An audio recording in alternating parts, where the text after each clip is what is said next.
दोस्तों MP board exam 2025 का result जारी हो चुका है। आप सभी ने अपना रिजल्ट देख ही लिया होगा, लेकिन बहुत सारे ऐसे विद्यार्थी हैं जो अपने रिजल्ट से संतुष्ट नहीं हैं। मतलब बहुत सारे विद्यार्थियों के मेरे व्हाट्सएप में मैसेज आ रहे, कमेंट बॉक्स में कह रहे हैं बहुत सारे विद्यार्थी कि भैया मुझे लगता था जो मैंने पेपर में लिखा है ओके कि उसमें 80 नंबर आ जाने चाहिए इस विषय में, लेकिन मेरे तो 60 ही नंबर आए हैं, 85 नंबर आए हैं। ओके, तो इस प्रकार के बहुत सारे विद्यार्थी हैं जो अपने रिजल्ट से संतुष्ट नहीं हैं। तो इस प्रकार के सभी विद्यार्थियों के लिए एमपी बोर्ड दो तरीका देता है। ओके, एक तो है रीटोटलिंग, दूसरा है उत्तर पुस्तिका। रीटोटलिंग करके या फिर उसकी उत्तर पुस्तिका देखकर आप अपने नंबर को बढ़ा सकते हैं। तो इस वीडियो में मैं दोस्तों आपको रीटोटलिंग और उत्तर पुस्तिका मंगाने से संबंधित जितने भी दोस्तों आपके क्वेश्चन हैं, डाउट है, सब क्लियर कर दूंगा और पूरी संपूर्ण जानकारी एक ही वीडियो मिल जाएगी। तो आपको ध्यान से वीडियो को देखना है। देखिए हम इस वीडियो में क्या क्या जानने वाले हैं। तो इस वीडियो में आपको बताने वाला हूं कि रीटोटलिंग का आवेदन हमें करना चाहिए कि नहीं करना चाहिए, वो मैं आपको बता दूंगा। अपनी उत्तर पुस्तिका कैसे देखें, अगर आपने जो कॉपी आपकी चेकिंग कैसी हुई है, अगर वो आप देखना चाहते हैं तो वो आपको कैसे देखना है, मतलब आपको जहां नंबर मिलने चाहिए मिले कि नहीं मिले। ओके, ये हम देख लेंगे। साथ ही रीटोटलिंग होती क्या है, बहुत सारे विद्यार्थी को तो अभी यही नहीं पता रीटोटलिंग का मतलब क्या होता है। ओके, रीटोटलिंग का आवेदन कैसे करना है ये भी मैं आपको समझा दूंगा कि अगर आप आवेदन खुद से करना चाहते हैं कैसे करना है। ओके, और मेन पॉइंट जो बहुत सारे विद्यार्थी पूछते हैं कि रीटोटलिंग करवाना है तो इसकी फीस क्या रहने वाली है, या फिर हमें क्या उत्तर पुस्तिका देखनी है, मतलब अपनी आंसर बुक मंगानी है तो इसकी कितनी फीस लगने वाली है हर सब्जेक्ट की, वो भी दोस्तों इस वीडियो में हम बात करने वाले हैं। इसके बाद दोस्तों एक और बहुत बड़ा डाउट रहता है स्टूडेंट के मन में कि रीटोटलिंग अगर हम कराते हैं तो ऐसा तो नहीं हमारे नंबर कम हो जाएं। तो इसकी भी मैं आपको बात बताऊं, नंबर कम होंगे कि नहीं होंगे। ओके, क्लियर है? तो ये सब मैं आपको बातें इस वीडियो में बताने वाला हूँ, ध्यान से सुन लीजिएगा, सब क्लियर हो जाएगा। चलिए स्टार्ट कर लेते हैं। सबसे पहले दोस्तों मैं आपको बता देता हूँ रीटोटलिंग क्या है। ओके, रीटोटलिंग क्या है, तो रीटोटलिंग का मतलब क्या होता है। देखिए दो सिस्टम होते हैं, एक तो आपका रीटोटलिंग और एक होता है रीचेकिंग। तो रीटोटलिंग का मतलब क्या है, री यानी होता है दोबारा, टोटलिंग यानी जोड़ना। तो आपकी जो कॉपी उठाई जाती है उनके नंबर को ऊपर नंबर को जोड़ा जाते हैं। मान लीजिए ये आपकी कॉपी है। ओके, ये आपकी कॉपी है। ओके, तो ये आपको 2 नंबर मिले, 5 नंबर मिले, फिर आपको 3 नंबर मिले, 2 नंबर मिले, इस प्रकार से। तो जब आप रीटोटलिंग के लिए कराएंगे तो टीचर क्या करेगा, आपका नंबर जोड़ लेंगे ऊपर से। 2 5 हो गए, 7 7 3 10 2 12 यानी 12 नंबर। इस प्रकार से आपके नंबर जोड़े जाते हैं। ये नहीं देखा जाता आपने क्या कैसा लिखा, इससे मतलब नहीं होता। ये होता है रीटोटलिंग। रीचेकिंग में क्या होता है कि टीचर दोबारा कॉपी चेक करता है कि जहां नंबर मिलने चाहिए मिले कि नहीं मिले, वो दोबारा कॉपी चेक करता है। लेकिन दोस्तों मैं बता दूं कि एमपी बोर्ड में रीचेकिंग नहीं होती है, कॉपी दोबारा चेकिंग करने का कोई सिस्टम नहीं है, ना उसका कोई आवेदन भरा जाता है। केवल एक ही सिस्टम है आपका रीटोटलिंग का। तो आप रीटोटलिंग भर सकते हैं। अगर इसका आप करवाते हैं तो आपके केवल नंबर जोड़े जाएंगे, क्योंकि कई बार क्या होता है किसी स्टूडेंट के नंबर जोड़ने में 50 नंबर आ रहे हैं लेकिन टीचर ने गलती से उसके 45 नंबर दे दिए, तो ये भी हो जाता है। ओके, इसलिए क्या होता है रीटोटलिंग में कम ही चांस होते हैं आपके नंबर बढ़ने के। ओके, अब मैं आपको बता देता हूं कि रीटोटलिंग का आवेदन करें या ना करें। ये भी स्टूडेंट पूछते हैं कि सर हमें करना चाहिए कि नहीं करना चाहिए। देखिए किस कंडीशन में आपको करना चाहिए, मेरे अनुसार किस कंडीशन में करना चाहिए। देखिए जैसे दोस्तों आपको पता है कि पास होने के लिए मान लीजिए आपको 33 नंबर चाहिए थे। ओके, और आपके मान लीजिए 30 नंबर आए हैं पास होने के लिए। ओके, यानी 2 3 4 नंबर से बहुत सारे विद्यार्थी हैं जो फेल हो गए हैं। 2 3 नंबर और मिल जाते तो पास हो जाते हैं। तो अगर 2 3 नंबर की अगर आपको जरूरत है पास होने के लिए, उस सब्जेक्ट का आपको जरूरी रीटोटलिंग का भर दीजिएगा। अगर 1 2 नंबर बढ़ रहे हैं ओके, तो फिर आप क्या है वहाँ से पास हो सकते हैं। साथ ही आपको पता है कि 75% बनाने पर क्या मिलने वाला, आपको 25,000 रुपये मिलने वाला है। लेकिन बहुत सारे ऐसे विद्यार्थी इनकी 74.2 बनी है। ओके, 74.6 बनी है, मतलब 1 2 नंबर से उनकी 75 पॉइंट नहीं बन पाई है। तो आपको क्या है हर सब्जेक्ट में 2 3 सब्जेक्ट में जिसमें लगता है रीटोटलिंग करना चाहिए जरूर। ओके, हो सकता है 1 2 नंबर ही बढ़ जाए, 75% बननी है तो 75% बन जाएगी, या पास होना है तो पास भी हो जाएंगे। क्लियर है? लेकिन दोस्तों मैं बता दूं अगर 100 विद्यार्थी रीटोटलिंग का आवेदन करते हैं तो मेरे अनुसार केवल 1 से 2 विद्यार्थियों का नंबर बढ़ जाए, क्योंकि मुश्किल ही रहता है। ओके, क्योंकि रीटोटलिंग में बहुत कम ही चांस रहते हैं कि टीचर गलती करें। ओके, तो ये होता है, लेकिन आप क्या है भर सकते हैं।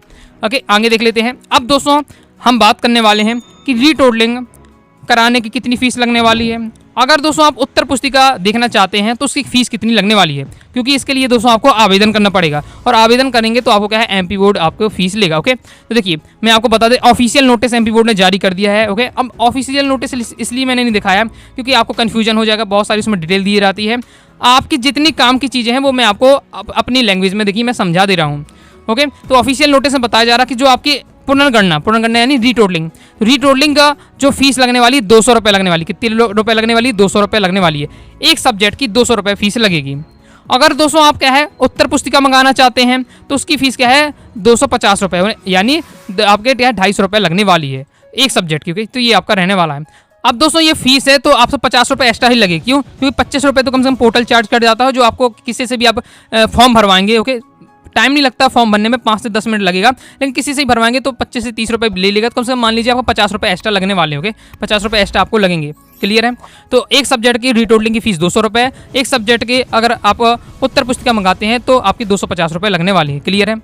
अब दोस्तों हम बात करने वाले हैं कि रीटोटलिंग या उत्तर पुस्तिका मंगवाने के लिए आपको आवेदन कब से स्टार्ट है। ओके, अगर आपको करना है आवेदन, ओके, आपको आवेदन करना है रीटोटलिंग के लिए, उत्तर पुस्तिका के लिए, तो कब से स्टार्ट है? तो दोस्तों जिस दिन से रिजल्ट आ जाता है उसके अगले दिन, यानी आपका 7 तारीख से, ओके, 7 आपका 6 मई को रिजल्ट आ गया, तो आपका 7 मई से आपकी क्या है, स्टार्ट हो गया है आपका आवेदन करना। अब कब तक आप आवेदन कर सकते हैं? तो लास्ट डेट है दोस्तों 15 मई, लास्ट डेट है 15 मई, यानी केवल 10 ही दिन का टाइम दिया जाता है। ओके, तो 7 मई से लेकर आप क्या है 15 मई के बीच अपना क्या है रीटोटलिंग के लिए आवेदन कर सकते हैं, या फिर उत्तर पुस्तिका मंगवाने के लिए आवेदन कर सकते हैं। क्लियर है? तो इससे पहले ही आपको क्या है कर दीजिएगा अगर आपको क्या है करना है। क्लियर है? तो आपका ये रहता है 15 मई से पहले आपको आवेदन कर देना है। साथ ही दोस्तों एक और बहुत ज़्यादा बड़ा डाउट है जो अधिकतम विद्यार्थी पूछते हैं कि यदि हम क्या है रीटोटलिंग करवाते हैं तो ऐसा तो नहीं है कि मेरे नंबर कम हो जाएंगे। तो दोस्तों ऐसा बिल्कुल भी नहीं है। एमपी बोर्ड का रूल है कि अगर आप रीटोटलिंग कराते हैं तो आपके नंबर कम नहीं होंगे। मान लीजिए मेरे क्या है 50 नंबर है, 50 नंबर किसी विषय में, ओके, मैंने रीटोटलिंग का फॉर्म भरा, तो ऐसा होगा कि 50 के 85 ही नंबर होंगे, यानी कोई नंबर में परिवर्तन नहीं होगा, या फिर आपके नंबर बढ़ सकते हैं, 1 नंबर, 2 नंबर, 5 नंबर, जितना बढ़ना हो बढ़ जाएगा, अगर बढ़ना होगा। ओके, क्लियर है? लेकिन नंबर कम नहीं होंगे। नेक्स्ट दोस्तों आपका डाउट रहता है अपनी उत्तर पुस्तिका कैसे मंगवाएं एमपी बोर्ड से। तो सिंपल वही है कि आपको इसके लिए भी आपको जो आवेदन करना है, अब आवेदन कैसे करना है चलिए मैं बता देता हूँ। ओके, तो रीटोटलिंग के लिए या फिर आपको उत्तर पुस्तिका मंगाना है तो आवेदन कैसे करना है, देखिए मैं आपको प्रोसेस तो बता दे रहा हूँ कैसे आपको करना पड़ता है, फॉर्म भरना पड़ता है। ओके, लेकिन दोस्तों मैं आपको सलाह दूंगा, मैं आपको पहले ही बता दे रहा हूँ कि आप इसे क्या है स्वयं भरने का प्रयास मत करें। बहुत ज़्यादा आसान है, तुरंत आप भर लेंगे, लेकिन फिर भी मैं कहूँगा कि अगर आपकी पेमेंट वगैरह ना फंस जाए, इसलिए आप क्या है अपने से मत करिएगा। एमपी ऑनलाइन की जो कियोस्क की जो दुकान होती है आपके आसपास, वहाँ जाके करवा लीजिएगा। ओके, बस ज़्यादा से ज़्यादा 20 से 30 रुपये आपकी दुकान वाले एक्स्ट्रा ले लेगा, बाकी आपको कुछ नहीं रहने वाला है, इसलिए आप एमपी ऑनलाइन की दुकान से जाकर करवाइएगा। फिर भी मैं आपको बता दे रहा हूँ कि आपको रीटोटलिंग और या उत्तर पुस्तिका के लिए आवेदन कैसे करना है। तो रीटोटलिंग और उत्तर पुस्तिका मंगाने के लिए आवेदन करने के लिए आपको क्या है गूगल पर जाना है, सर्च करना है एमपी ऑनलाइन MPBSE। ओके, ये आपका रहने वाली है आपको website. Okay, MPBSE MP online, यहाँ आपको जाना है, ग्रीन वाला आपको जो बॉक्स दिख रहा है काउंटर बेस्ड फॉर्म, इस पर आपको क्लिक करना है।